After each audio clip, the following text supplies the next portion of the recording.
sebenarnya bukan meninggalkan ya. Saya tidak ada di dalam pusaran stand up itu, maka kemudian menjadi hilang. Terus masa saya akan menangis membangun video aja, masa saya nggak mungkin kan.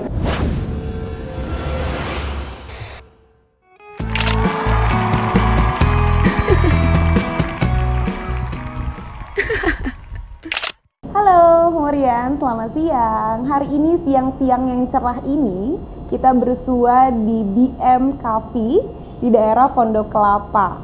Mau ngobrol sama Om Iwel Sastra, seorang multi-talent person yang berkecimpung di dunia komedi yang dekat banget dengan dunia seni, khususnya komedi. Mulai dari menjadi pelaku humor, menjadi penulis, motivator, seorang penggagas stand up komedi Indonesia, bahkan sampai menjadi ventriloquist untuk tahu gimana perjalanan karirnya sampai pengalaman apa aja setelah Om Iwel berkecimpung di dalam dunia seni khususnya komedi ini.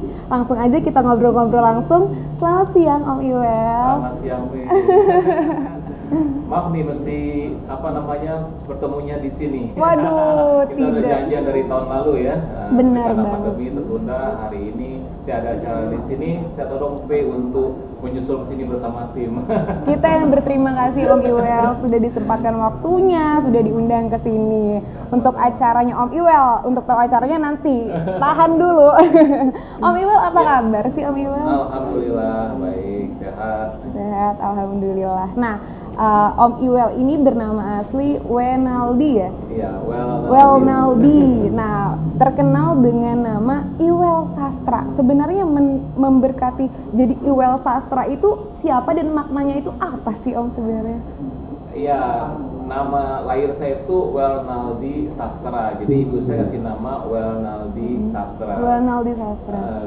Cuman waktu itu entah kenapa nggak tahu, saya lupa juga ya. Waktu SD itu di ijazah itu cuman Wenaldi, jadi sastranya nggak ngikut gitu ya. Mungkin ketika waktu daftar SD banyak pakai nama Wenaldi terusan.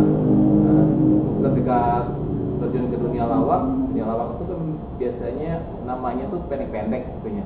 Ateng, Iska kayak gitu ya. Ateng, Iska. Oh jadi Wenaldi Iwel, banyak Iwel. Nah kemudian ketika saya masuk di radio pada waktu itu, siaran di radio di MC tahun 93, jadi radio di MC sebelum 79 FM Jakarta, itu rata-rata penyiarnya namanya dua.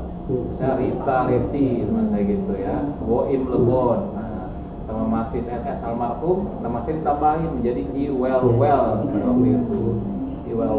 Nah, terus saya pakai nama Iwel itu sampai akhirnya pada tahun 2005 ketika saya tampil di acara Bincang Bintang RCTI untuk membawakan stand up komedi, Mas Indra Yudhistira yang waktu itu GM produksi RCTI mengatakan begini, well setahu saya kalau Iwel nanti pakai nama Iwel itu menjadi terlalu komik ya, terlalu lucu di namanya. Sementara kalau stand up comedian itu kan namanya biasanya keren tuh ya. Ya udah akhirnya saya ingat nama kecil saya Wenaldi Sastra, akhirnya jadi Iwel Sastra gitu. Wah, jadi bukan hanya sekedar nama panggung aja, sebenarnya itu nama dari kecil juga ya. Ya, nama gitu. kecil kemudian dijadikan nama panggung.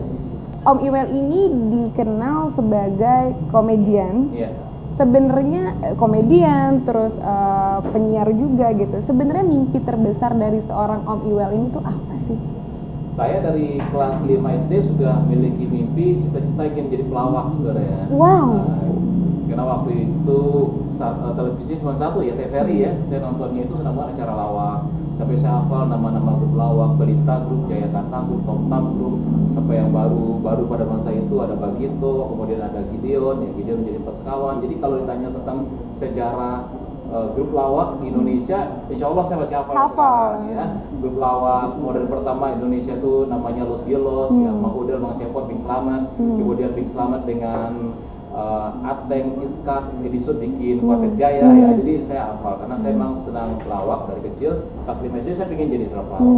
Saya bilang sama ibu saya, "Ma, saya ingin jadi pelawak." Ibu saya ketawa. Padahal saya belum lawak, ibu saya ketawa.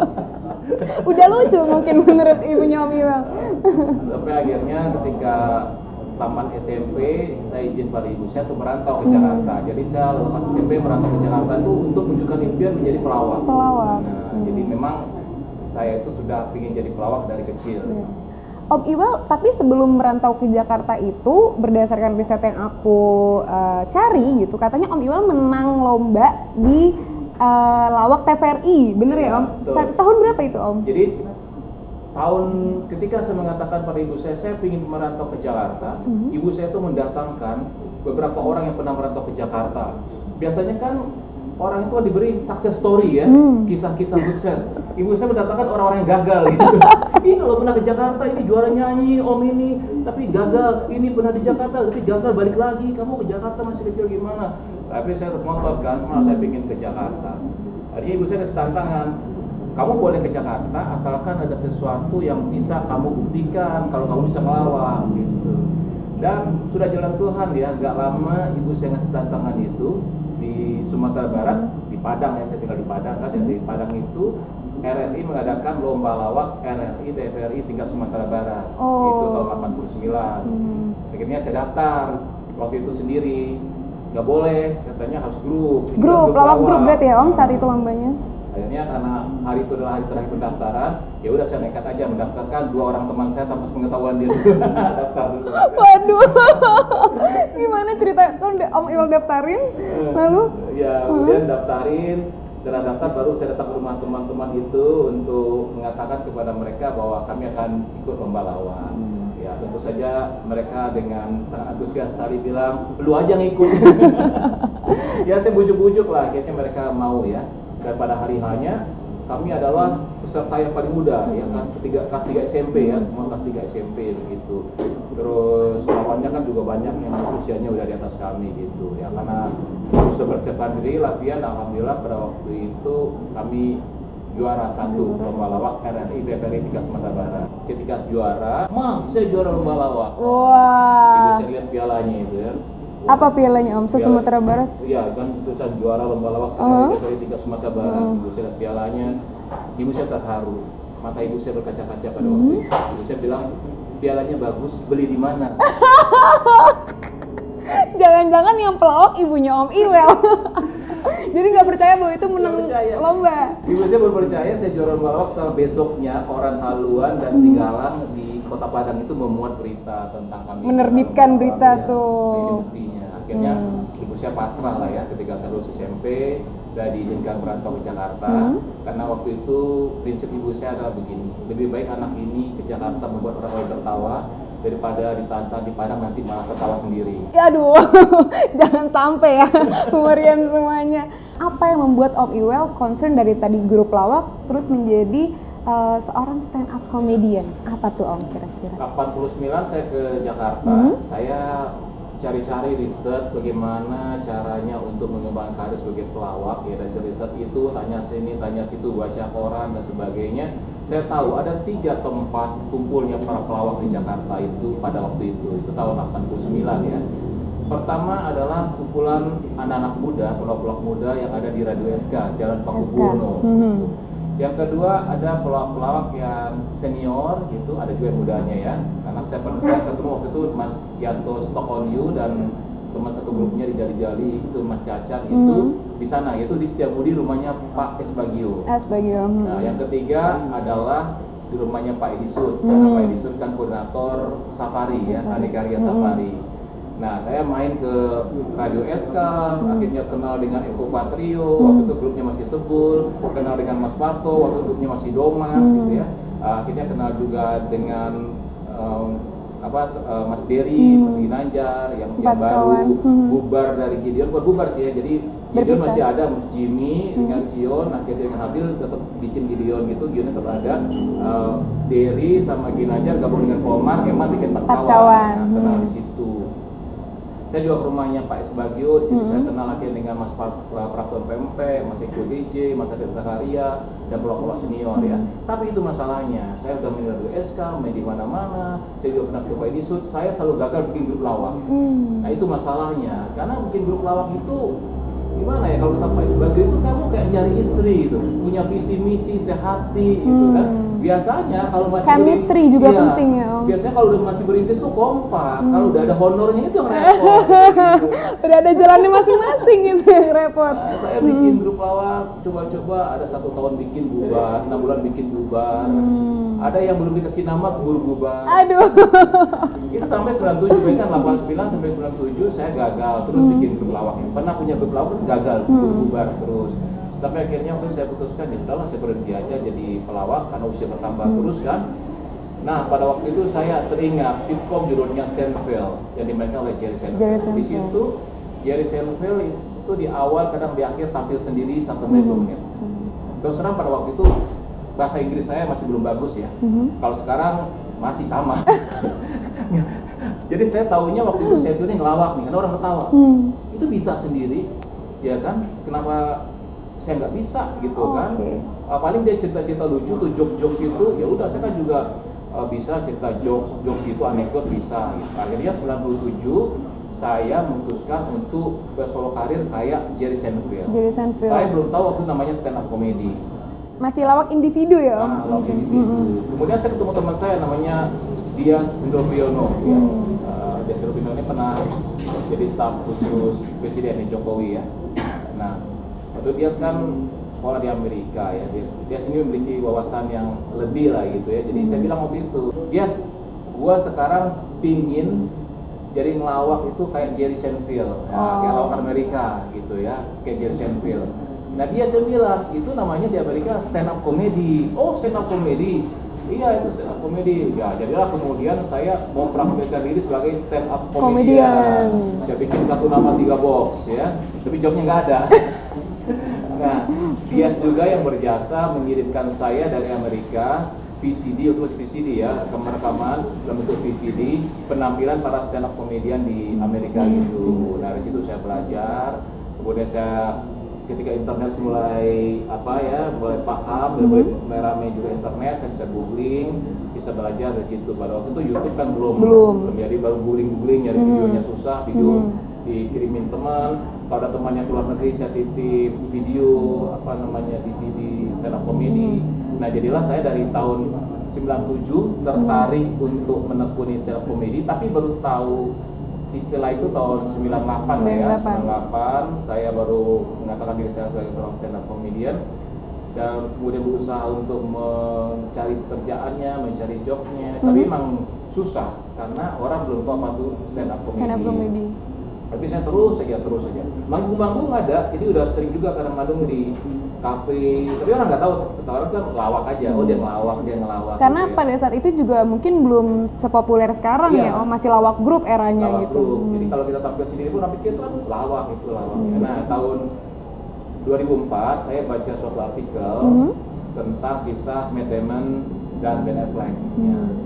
Dua orang ini ingin menjadi aktor Hollywood, tapi belum ada kesempatan. Sampai akhirnya mereka berdua sepakat untuk membuat sebuah skenario film yang ditawarkan kepada produser. Jadi kalau produsernya tertarik, harus mereka berdua yang main. Nah, setelah jadi itu skenario, mereka tawarkan, tapi ya rata-rata nolak. Sampai akhirnya ada sebuah perusahaan film yang mau menerima dan mereka main. Dan Matt Damon dan Ben Affleck mendapatkan Piala Oscar sebagai penulis skenario terbaik. Nah ini menginspirasi saya terus terang. Oh ya kalau saya tunggu bola-bola yang datang, jemput bola-bolanya grinding terus, kenapa saya nggak bikin bola? Nah jadilah saya tahun 2004 punya ide untuk bikin pementasan stand up comedy pertama di Indonesia. Wow, keren banget. Itu benar-benar keren banget Om menurut aku. Om bikin tuh pertama kali. Iya, jadi tahun 2004 itu saya ide, kan harus ada tempat, harus ada biayanya. Nah akhirnya saya muter nih, otak bagaimana bisa mendapatkan biaya, mendapat gedung untuk tampil. Karena iwalnya belum dikenal, stand up comedy-nya belum dikenal, jadi susah pasti dapat sponsor ya. Akhirnya saya memakai ilmu marketing belas kasihan. Oke. Berarti sebenarnya stand up comedy di Indonesia bisa dibilang salah satu kenapa bisa populer adalah marketing belas kasihan. Apa itu marketing belas kasihan? Saya datang ke rumah teman saya door to door, saya datang ke teman-teman saya. Saya mau pentas nih, saya akan tampil bagaimana ya. Ada teman-teman yang mendukung, ada teman-teman yang cukup mendoakan saja gitu kan. Nah, akhirnya ada beberapa teman dari yang saya dapat dari teman-teman saya itu, ya sehingga saya ada Dias, ada Pak Renan, ada Tanti, ada beberapa lagi. Saya bisa menyewa gedung mesin di Jakarta, sehingga waktu itu bikin 6 Maret 2004 pementasan stand up comedy pertama di Indonesia, yang dilakukan oleh Indonesia tentunya di gedung mesin di Jakarta. Wah. Nah itu waktu itu belum ada medsos, jadi viralnya tuh di media cetak aja. Media ya. cetak. Nah, Metro TV juga ngeliput, kemudian ada media nasional tuh kayak Tempo, Gatra, Kompas, ya banyak lah waktu itu. Dan pemberitaan ini dibaca oleh salah seorang produser rumah produksi yang punya program di TV7. Dulu namanya masih TV7, belum Trans 7, mengundang saya untuk tampil di programnya. Nama acaranya itu Jayus Please Dog waktu itu untuk menampilkan stand up comedy. Saya tampil di situ sebanyak 3 episode. Nah, rekaman penampilan saya ini ditonton oleh Mas Indra Yudhistira bersama timnya. Itu ada Mas Montitiwa, kemudian Fabian Darmawan. Mereka nonton, kemudian lihat oke, saya dipanggil waktu itu, disuruh tampil di depan mereka itu di RCTI. Mereka merasa oh oke, ini lucu juga. Saya diberi kesempatan tampil rutin waktu itu di acara Bincang Bintang RCTI, membawakan stand up comedy. Berarti kayak gitu ya Om, prosesnya panjang banget karena satu hal yang baru nggak mudah juga betul. gitu. Oke deh, karena prosesnya panjang, terus sampai menjadi populer juga panjang perjalanannya. Tapi kenapa ketika, ini sebenarnya pertanyaan dari penggemar Om Iwel juga sih sebenarnya. Kenapa ketika stand up komedian populer, kenapa Om Iwel meninggalkannya? Sebenarnya bukan meninggalkan ya. Mau rame banget, heboh banget. Kenapa? Karena Raditya Dika dan Panji ini kan udah seleb tweet ya, Twitternya influencer. ya, dan mereka juga Raditya ini kan penulis buku ya.